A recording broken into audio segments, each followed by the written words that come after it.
ጅሙዓ ቀን ሻወር ወስዶ በእግሩ ብቻ በመኪና አይደለም በእግሩ የሄደ ሰው በእርምጃዎቹ የምን አጅር ነው የሚያገኘው? በእያንዳንዱ እርምጃ የእርምጃውን አጅር ነው እኮ። እርምጃው አጅር በምን ነው የሚቀየርለት? ሐዲስ ላይ አለ። በእያንዳንዱ እርምጃ የአንድ ዓመት የሌሊት ሰላትና የአንድ ዓመት ጾም ያገኛል። የአጁጅና ማጁጅ ላይ በተራሮች መሃል ላይ ድርግም አድርጎ የዘጋባቸው ማን ነው? ዙልቀርነይን በነቢዩላህ ኑህ ዓለይሂ ሰላም ህዝቦች ጣዖት ያመልኩ ነበር። ጣዖት ስሞቻቸው እነማን ነበሩ? እነዛን አምስት ሰዎች ያጉት አንድ ሺህ ከአየው መጀመሪያ ብትመጣ ሙሉ ተመለሰዋለህ።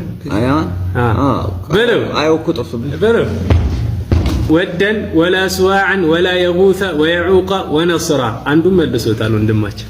አንድ ኖርማል አላህን የሚገዛ ሰውና ዓሊም መሀል ያለው ልዩነት ምንድነው?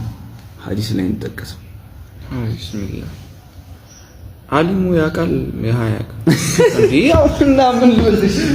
አንድ ዓሊም በሌሎች ዓሊም ባልሆኑ ግን አላህን በሚገዙ ሰዎች ላይ ያለው የበላይነት አንዲት ጨረቃ ሙሉ በምትሆንበት ሰዓት በሌሎች ኮከቦች ላይ ያላት የበላይነት ነው። ከአላህ ፍጥረታቶች ውስጥ መካከል መጨረሻ የሚሞተው ማን ነው? መጨረሻ የሚሞተው መለከል ሞት ማሻአላህ። አላህ ሱብሓነሁ ወተዓላ መጽሐፍን በብርታት ያዝ ያለው ነቢይ ማንን ነው? መጽሐፍን በብርታት አለ ቁርአን ላይ አስተውስ። እሺ ወላሂ ጠፍቶብኝ እንጂ ማለት ሙሳ አለይሂ ሰላም በለው ሙሳ ያህያ ኹዚል ኪታበ ቢቁወቲ ያህያ አለይሂ ሰላም